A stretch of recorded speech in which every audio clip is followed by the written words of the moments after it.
Good morning. आज हम लोग बात करेंगे मोटर व्हीकल्स एक्ट 1988 का। जैसे आप जानते हैं मोटर व्हीकल एक्ट क्यों बनाया गया था। तो कोई भी गाड़ी का ख़रीदने से लेके रोड में चलने तक का जो भी ज़रूरत होता है, जो भी कानून होता है, वो सारी चीज़ का बयान किया गया है मोटर व्हीकल एक्ट में। तो किसको ड्राइविंग लाइसेंस दिया जाएगा, कौन ड्राइविंग लाइसेंस नहीं ले सकता है, किस केस में ड्राइविंग लाइसेंस को रद्द कर दिया जाएगा, ड्राइविंग लाइसेंस कितने साल में मिलेगा, आपका गाड़ी जब आप खरीदिएगा तो कितने दिन का आपको टैक्स पे करना पड़ेगा, कौन से गाड़ी में कितने लोग बैठ सकते हैं, आपको सीट बेल्ट लगाना है या नहीं, हेलमेट लगाना है कि नहीं, पीछे वाले को हेलमेट लगाना है कि नहीं। बाद में और भी इसमें चेंज किए जा सकते हैं। अब जब मोटर व्हीकल एक्ट 1988 में बनाया गया था, हो सकता है कि तब जो भी कार्स थे, मोटरसाइकिल्स थे, वो काफ़ी अलग थे जो आज हम लोग देखते हैं, क्योंकि उसमें भी रेवोल्यूशन आ गया है, लोग उसमें चेंज हो गए हैं, रास्ते में लोगों का भीड़ ज़्यादा हो गया है, ट्रैफिक के नियम आ चुके हैं, रैश एंड नेग्लिजेंट ड्राइविंग बढ़ चुका है, मोबाइल फ़ोन में लोग बात करते हैं, सीट बेल्ट नहीं लगाते हैं। हो सकता है 1988 में ज़्यादातर गाड़ियों में सीट बेल्ट ही नहीं हुआ करता होगा। तो ये सब कुछ कुछ फंडामेंटल चेंजेस आए होंगे जिनको हमें देखना पड़ेगा। इसलिए हम लोग टाइम टाइम पे अमेंडमेंट भी करते हैं मोटर व्हीकल एक्ट्स में। तो हम लोग पहले देखेंगे कि मोटर व्हीकल एक्ट्स में क्या हुआ है। तो मोटर व्हीकल एक्ट्स में पहले दिया हुआ है कि was passed in the year 1988, regulates almost all aspects of road transport vehicles। तो रोड में चलने वाले सभी ट्रांसपोर्ट व्हीकल्स के बारे में बात करता है। जो हेवी व्हीकल्स होता है, जो हेवी मोटर व्हीकल्स होगा, लाइट मोटर व्हीकल्स होगा, टू व्हीलर्स होगा, फोर व्हीलर्स होगा, six wheelers, eight wheelers, 12 wheelers, 24 wheelers, सब के बारे में बात करता है। It has provisions for traffic regulation. Traffic का रेगुलेशन, कहाँ पे रेड लाइट होगा, कहाँ पे नहीं होगा, रेड में जान रुकना है, ग्रीन में जाना है, ऑरेंज में स्लो होना है। व्हीकल इंश्योरेंस, जैसे कि हम लोग देखते हैं व्हीकल इंश्योरेंस एक बहुत बड़ा पार्ट है मोटर व्हीकल का, क्योंकि व्हीकल का रजिस्ट्रेशन के बाद इंश्योरेंस सबसे ज़्यादा इम्पॉर्टेंट है। और इसमें क्या होता है कि अगर आप गाड़ी ख़रीदते हैं तो आपका जो इंश्योरेंस प्रोवाइडर होता है वो थर्ड पार्टी इंश्योरेंस होता है। जैसे एक तो हो सकता है कि आपने गाड़ी खरीदा, आपने अपने गाड़ी का इंश्योरेंस कराया, मतलब कि आपके गाड़ी को जो नुकसान होगा उसका नुकसान का भरपाई करेगा। एक होता है थर्ड पार्टी, मतलब कि आपकी गाड़ी से अगर किसी को भी लगेगा तो जो आपने इंश्योरेंस कराया वो इंश्योरेंस वाला सामने वाले को पैसा देगा। Now this third party insurance is mandatory. आज के दिन में ये मैंडेटरी हो चुका है कि आपको थर्ड पार्टी इंश्योरेंस होना ज़रूरी है। Registration of motor vehicles, registration आप जानते हैं कि कोई भी गाड़ी को रजिस्टर्ड होना पड़ता है। तो आप लोग देखते हैं जहाँ पे भी आप रहते हैं उसी के हिसाब से गाड़ी वहाँ का रजिस्ट्रेशन होता है। J01, J02, J03, तो अलग अलग जगह का है। 01 रांची का हो गया, 02 हज़ारीबाग का हो गया, 3 डाल्टनगंज का हो गया। तो ये ऐसे रजिस्ट्रेशन होता है। ये रजिस्ट्रेशन चार्जेस पूरे झारखंड में लगभग सेम होता है, लेकिन कहीं कहीं थोड़ा ज़्यादा थोड़ा कम होता है। और कहीं कहीं अगर आपका क्या कहते हैं, अगर आपका थोड़ा बहुत जान पहचान है तो, या फिर जान पहचान से ही ये क्या कहते हैं, झारखंड में होता है कि अगर आपको अच्छा नंबर लेना हो तो आपको अपना जान पहचान से लेना होता है। बहुत जगह पे ये स्टेट अमेंडमेंट किया हुआ है कि आप अगर नंबर ख़रीदना चाहते हैं पैसा दे के, तो आप नंबर पैसा दे के भी ख़रीद सकते हैं। Controlling permits and penalties. Permits, permit क्या होता है? सबसे पहले जब आप गाड़ी खरीदते हैं तो आपका गाड़ी 15 साल के लिए रजिस्टर्ड हो जाता है। पेट्रोल गाड़ी, पेट्रोल गाड़ी अगर आप पहली बार खरीदे तो 15 साल का एक रोड टैक्स देते हैं, और रोड टैक्स में लेने के बाद आप उस स्टेट में किसी भी 15 साल तक वो गाड़ी चला सकते हैं, तो उसमें कोई आपत्ति कोई नहीं करेगा। +5, मतलब 15 साल ख़त्म होने के बाद फिर एडिशनली आप 5 साल के लिए उस गाड़ी को फिर से रजिस्टर कर सकते हैं उसी स्टेट में। लेकिन आप समझिए कि अगर आप एक स्टेट से दूसरे स्टेट चले जाते हैं मान के चलिए आप महाराष्ट्र चले गए, तो क्या आपका झारखंड का रजिस्ट्रेशन वहाँ पे काम करेगा? नहीं करेगा, क्योंकि आपने जो पैसा दिया है वो झारखंड सरकार को दिया है, झारखंड के अंदर पैसा गाड़ी चलाने के लिए 15 साल तक। अब अगर आप महाराष्ट्र चले जाते हैं तो आप कुछ दिन तो जा सकते हैं, जैसे कि आप गए, घूमने गए, और घूम के आ गए तो उसमें तो कोई दिक्कत नहीं है। लेकिन अगर आप वहाँ पे रह गए तो वहाँ पे चलाने के लिए फिर से आपको वहाँ पे आरटीओ के पास जाके रजिस्ट्रेशन बढ़ाना पड़ेगा और महाराष्ट्र में रजिस्ट्रेशन करा के फिर वहाँ पे आप गाड़ी चला सकते हैं। इसमें कुछ एक्सेप्शंस होते हैं जो आप देखते हैं, जो ट्रांसफरेबल जॉब्स में होते हैं, बैंक्स में होते हैं, डिफेंस में होते हैं, उन लोगों को इस चीज़ का रियायत मिला होता है। अब मोटर व्हीकल एक्ट 2019 का अमेंडमेंट जो हम लोग देखेंगे, ये तो आज के दिन पे क्या क्या चेंजेस हुआ है उसमें हम देख सकते हैं। तो यही बोलता है, it makes Aadhaar mandatory for getting a driving licence and vehicle registration. ठीक है। तो आज के दिन पे पहले हो सकता था 1988 में जो भी हम लोगों ने लॉ बनाया था उसमें आधार कार्ड मैंडेटरी नहीं था, आधार कार्ड का था भी नहीं, तो हो सकता है कि वो नहीं लगता था। लेकिन आज के दिन में अगर आप कोई भी गाड़ी खरीद रहे हैं और रजिस्ट्रेशन करवा रहे हैं तो उसके लिए आपको मैंडेटरीली आधार कार्ड होना पड़ेगा और ड्राइविंग लाइसेंस बनवाने के लिए भी आपको आधार कार्ड देना पड़ेगा। तो यहाँ पे बोलता है, for death in hit and run cases the government will provide a compensation of ₹2 lakh और more to the victim's family. Currently the amount is just ₹20,000। अब पहले 1988 में 25,000 रुपये ही मिलते थे अगर किसी का नेग्लिजेंटली एक्ट में किसी का डेथ हो जाता था। अब उस अमाउंट को बढ़ा के 2 लाख रुपए कर दिया गया, जो कि पहले सिर्फ 25,000 रुपये हुआ करता था। इन ट्रैफिक वायलेशन बाई जुविनाइल्स, ये बिल्कुल नया चीज़ है जो कि बहुत बड़ा ऑफेंस हो गया कि 18 साल से नीचे का कोई गाड़ी नहीं चला सकता था। वो पहले बस रूल था कि आपको अगर जब ड्राइविंग लाइसेंस मिला है और अगर ड्राइविंग लाइसेंस मिलने के बाद पहले आप गाड़ी चला रहे हैं तो उसके लिए सिर्फ जुर्माना होता था।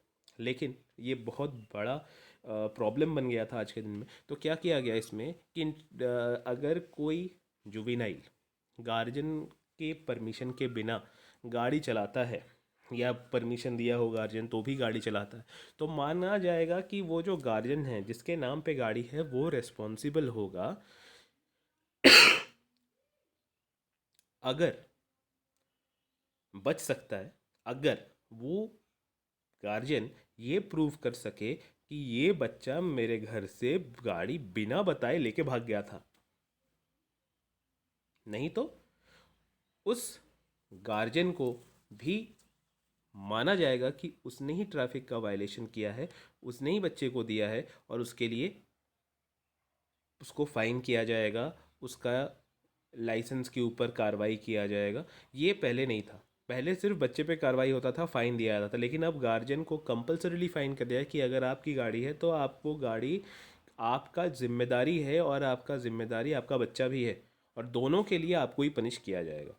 चौथा, ये भी हम लोग आजकल देखते हैं काफ़ी बड़ा ऑफेंस बन गया है। तो पहले जो ड्रंक एंड ड्राइव पी के गाड़ी चलाने के लिए 2,000 रुपये फ़ाइन था, अब वो 10,000 रुपये फ़ाइन हो गया है। Next, the bill allows the central government to order for recall of motor vehicles if a defect in the vehicle may cause damage to the environment or the driver or the other road. अब यहाँ पे एक और चीज़ बहुत महत्वपूर्ण बनाया गया है कि अगर गाड़ी में कोई डैमेज होगा या गाड़ी से एनवायरनमेंट को कोई डैमेज होगा, ड्राइवर को कोई डैमेज होगा और अगर सामने वाले को भी कोई डैमेज हो सकता है तो भी गाड़ी को रिप्लेस करने का बात किया गया है। तो यहाँ पे बोलता है कि अदर रोड यूज़र्स मतलब क्या होता है, किसी भी व्यक्ति को अगर उससे दिक्कत हो तो किसी भी रोड व्यक्ति को कैसे दिक्कत हो सकता है बता सकते हैं। तो यहाँ पे बोलता है कि अगर कोई भी रोड यूज़र्स को, जैसे कि आप देखेंगे आज के दिन में काफ़ी ज़्यादा हाई बीम के लाइट जलते हैं। तो हाई बीम का लाइट हो सकता है कि आपके लिए अच्छा हो क्योंकि आप गाड़ी चला रहे हैं तो आप दिखता अच्छा है तो आपको अच्छा लगे। लेकिन जब आप अपर डिम में चलाइएगा, जब हायर पे चलाइएगा उस गाड़ी को, उस लाइट को, तो सामने वाले को कुछ नहीं दिखेगा। Now that is something which is very bad. वो बहुत ख़राब चीज़ है क्योंकि सामने वाले को नहीं दिखेगा तो उससे एक्सीडेंट हो सकता है। तो इसमें भी बताया गया था कि इसमें भी नियॉन लाइट जो होता है, जो आज के दिन में वाइट लाइट गाड़ी में देखते हैं, तो वो सबको चेंज करने का भी प्रावधान बताया गया है। The bill provides for National Road Safety Board to be created by the central government through a notification, and the board will advise the central and state government on all aspects of road safety and traffic management, including the standards of motor vehicle registration and licensing of vehicles, standards of road safety and promotion of new vehicle technology. तो ये national road safety board को create किया जाएगा central और state level पे, जो कि सारी चीज़ का ध्यान रखेगी, रोड सेफ्टी से लेके ट्रैफिक मैनेजमेंट से लेके मोटर व्हीकल के रजिस्ट्रेशन से लाइसेंसिंग व्हीकल, सब चीज़ का ध्यान रखेगी। इसका एक एग्जांपल ये है कि अगर आपके पास एक गाड़ी है और दूसरा गाड़ी आप अगर ख़रीद रहे हैं तो आपको एक सरचार्ज देना पड़ेगा। मतलब कि अगर आप नया गाड़ी खरीद रहे हैं तो आपको 6% का चार्ज देना पड़ता है अगर आप पहली बार गाड़ी खरीद रहे हैं। लेकिन वही गाड़ी अगर आप दूसरी बार खरीद रहे हैं तो आपको 9% देना पड़ेगा। मतलब कि आपके पैन कार्ड या आपके आधार कार्ड में अगर एक बार एक गाड़ी चढ़ गया है तो दूसरी बार अगर आप लेंगे तो वो 9% देना पड़ेगा। वो कैसे पता चलेगा? तो ये नेशनल रोड सेफ्टी बोर्ड का जो फोरम होगा, जो क्या कहते हैं बना हुआ होगा प्रोफॉर्मा, उसमें आप अगर आप जाके अपना पैन कार्ड दीजिएगा तो उससे आपको पता चलेगा। The bill provides for the scheme of cashless treatment of road accident victim during golden hour. मतलब कि अगर कोई भी रोड ट्रैफिक एक्सीडेंट, इसमें काफ़ी आप लोग देखे होंगे कि बहुत बार आप मूवी देखने जाते हैं तो वहाँ पे देखते हैं, दिखाते होंगे कि रोड एक्सीडेंट हुआ तो उसमें आप पे कार्रवाई नहीं होगा। आप उसको सुप्रीम कोर्ट का जजमेंट है कि आप वहाँ पे जाए, उसको हॉस्पिटल पहुँचाए, आप पे कार्रवाई नहीं होगा। तो ये चीज़ को जो बनाया गया है ये और इसको और आगे ले जाते हुए बोला गया है कि अगर कोई एक्सीडेंट होता है तो आपका कैशलेस ट्रीटमेंट होगा during the golden hour. Golden hour मतलब कि जो क्रिटिकल आवर्स होते हैं उसमें आपको फ्री ट्रीटमेंट दिया जाएगा। यहाँ पे नेक्स्ट एक बोलता है कि juvenile would be tried under juvenile justice act and registration of motor vehicle will be cancelled for a period of 12 months। The owner of motor who alters it by way of retrofitting of the motor vehicle parts in a manner not permitted in the right shall be punished with imprisonment for a term which may extend to 6 months and a fine of ₹5,000 पर altercation. तो यहाँ पे बोलता है कि सबसे पहले अगर जुवेनाइल जस्टिस एक्ट में कोई भी बच्चा जो 18 साल से नीचे का है वो अगर कोई गाड़ी चला रहा है तो रजिस्ट्रेशन जो व्हीकल का होगा उसको कैंसिल कर दिया जाएगा फॉर 12 मंथ। मतलब कि 1 साल के लिए रजिस्ट्रेशन कैंसिल कर दिया जाएगा। ठीक है। तो अगर आपने कोई गाड़ी खरीदा है और आपका कोई बच्चा जुवेनाइल है जो कि 18 साल से नीचे, जिसके पास लाइसेंस नहीं है, वो घर से गाड़ी लेकर चला गया आपके परमिशन के बिना, तो भी कोई मतलब नहीं है। मतलब आपका गाड़ी है और आपके परमिशन के बिना लेके गया है तो आपका रजिस्ट्रेशन गाड़ी का 1 साल के लिए उसको रद्द कर दिया जाएगा। दूसरा एक और बड़ा चीज़, अगर कोई व्हीकल में कोई मॉडिफिकेशन करते हैं, हम लोग देखते हैं ना कि बड़ा बड़ा क्या कहते हैं साइलेंसर खोल देते हैं ताकि एकदम बहुत गज़ब का आवाज़ निकले उससे, और उससे लोग काफ़ी लोगों को दिक्कत होती है क्योंकि आप गाड़ी चला रहे हैं, आपके बगल से अगर कोई बहुत ज़्यादा साउंड करके निकल गया तो उसमें काफ़ी दिक्कत होती है। या फिर आप हैंडल को मॉडिफाई कर लिए, या फिर आप हॉर्न को बहुत ज़्यादा मॉडिफाई करके रखे हैं, उसमें भी आपका दिया हुआ है कि कितना डेसिबल के ऊपर आप हॉर्न नहीं रख सकते। तो अगर ऐसा कुछ भी काम करते हैं तो बोलता है कि इससे पनिशमेंट दिया जा सकता है 6 महीना का, 6 महीने का जेल हो सकता है, और 5,000 रुपया प्रति मॉडिफिकेशन। मतलब कि आपने साइलेंसर को तोड़ के लगाया है तो उसके लिए 5,000, अगर आपने हॉर्न को ज़्यादा डेसिबल का लगाया है उसके लिए 5,000, अगर आपने हैंडल को मॉडिफाई कर लिया है और उसको गाड़ी चला रहे हैं उसके लिए 5,000। तो मॉडिफिकेशन अच्छा चीज़ है लेकिन वो कानून के दायरे में होना चाहिए। ऐसा नहीं कि मतलब कि आपका गाड़ी का आवाज़ होना चाहिए कुछ डेसिबल में, जिसका आप 200 डेसिबल कर रहे हैं, 20 डेसिबल होना चाहिए, आप 200 डेसिबल में आप उसका बना रहे हैं, तो ये गलत है, ऑल्टरकेशन है। आप मॉडिफाई कर सकते हैं, अच्छी तरह से कीजिए, कोई दिक्कत नहीं है। लेकिन अगर उससे कोई दिक्कत होता है, जिससे लोगों को दिक्कत होता है, या फिर आप पूरा का पूरा उस चीज़ को ही बदल देते हैं, तो उसके लिए आपको हर ऑल्टरकेशन के लिए 5,000 रुपये फ़ाइन भी किया जाएगा। अब ये बोलता है these penalties will be increasing by 10% every year on April 1 as the notified by the central government has also extended the period of renewal of driving licence from 1 month to 1 year after the expiry of the date of expiry. तो ये दो चीज़ है कि जो भी 1 अप्रैल 2019 को नया fine आया है, वो फ़ाइन जो कि झारखंड में आपने देखा होगा कि 1 जनवरी 2020 से लागू हुआ है, अकबर सरकार ने उसको डेफर किया था, उसके बाद फिर हेमंत सरकार ने उसको लागू करवाया। तो ये सब को अगर आप देखिएगा तो बोलता है कि हर साल 1 अप्रैल को ये 10% बढ़ जाएगा। मतलब कि अगर 10,000 रुपये फ़ाइन है और 10% अगर बढ़ गया ड्रिंक एंड ड्राइव का अगले साल, तो वो 11,000 हो जाएगा। वैसे ही 2021 में वो 11,000 का 10% कितना हुआ? 1,100 रुपया।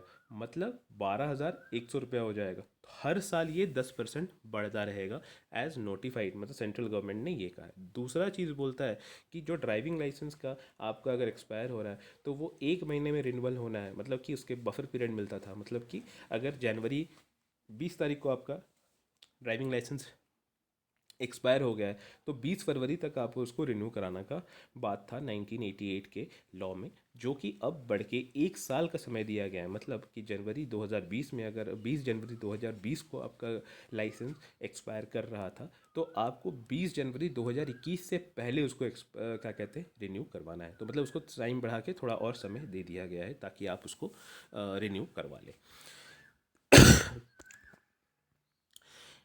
ये एक स्टडी है 2017 का, तो ये बोलता है कि 4.64 लाख एक्सीडेंट होते हैं, जिससे 1.5 लाख लोगों का लगभग डेथ हुआ है।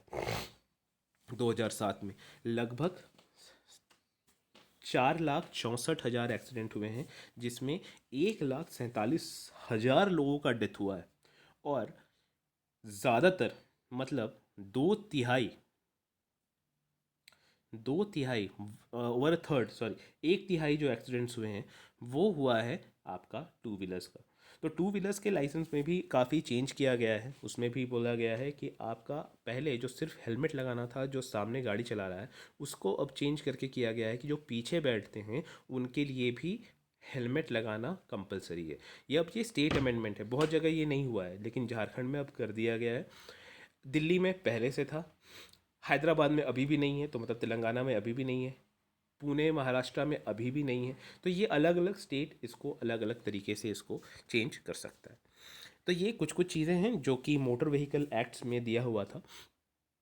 उम्मीद करते हैं आप ये पढ़िए, और लगभग आपका सिलेबस अब ख़त्म हो चुका है। कुछ अगर आपको नहीं पढ़े हैं, नहीं बताए हैं, या आपको दिक्कत है, तो आप हमको ज़रूर पूछिए, व्हाट्सएप में मैसेज कीजिए। हम कोशिश करेंगे उस सबको डाउट को क्लियर करने का, और हम जल्द ही क्वेश्चन बैंक भेज देंगे। पढ़िए, अच्छा से पढ़िए।